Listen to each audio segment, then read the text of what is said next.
Beberapa hari terakhir saya mengikuti berbagai perhatian, masukan, dan juga kegelisahan yang berkembang di tengah masyarakat.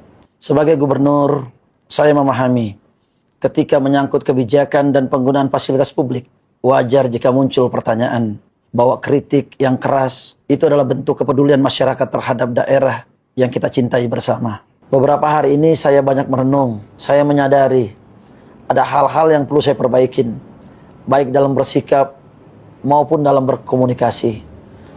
Untuk itu, dari lubuk hati yang paling dalam, saya menyampaikan permohonan maaf yang sebesar-besarnya atas kegaduhan dan ketidaknyamanan yang terjadi. Saya juga memahami di tengah masyarakat masih banyak kebutuhan dasar yang harus kita benahi.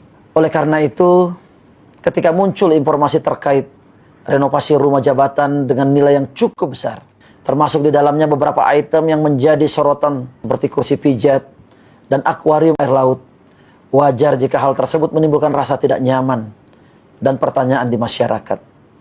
Perlu kami sampaikan secara jujur bahwa perencanaan paket renovasi rumah 25 miliar tersebut memang sudah ada sebelum kami menjabat. Namun saya menyadari sebagai gubernur saat ini tanggung jawab tetap ada pada saya. Saya juga harus meneliti lebih dalam, memilah, dan memastikan prioritasnya benar sesuai dengan rasa keadilan masyarakat. Karena itu, saya tidak mencari alasan.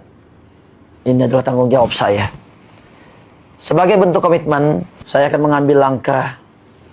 Yang pertama, saya akan menanggung secara pribadi item renovasi rumah dinas yang di luar fungsi kedinasan, termasuk kursi pijat dan akuarium air laut. Seluruh item dalam paket renovasi akan kami evaluasi dan audit ulang secara terbuka agar masyarakat dapat melihat dengan jelas dan ikut mengawasi.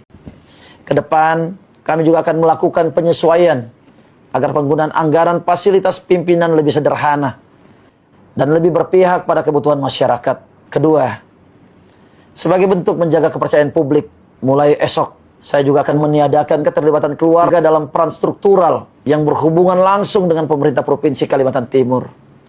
Termasuk wakil ketua tim ahli gubernur untuk percepatan pembangunan. Kami juga akan membuka ruang transparansi yang lebih luas agar setiap kebijakan bisa dipahami dan diawasi bersama.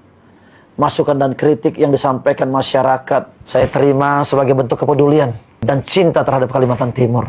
Terkait dengan pernyataan saya sebelumnya yang dikaitkan dengan pimpinan di tingkat nasional dan menimbulkan penafsiran yang kurang tepat, saya juga memohon maaf yang sebesar-besarnya dan sedalam-dalamnya. Saya menegaskan bahwa tidak ada maksud sedikit pun untuk membawa atau membandingkan pihak manapun ke dalam konteks yang tidak semestinya.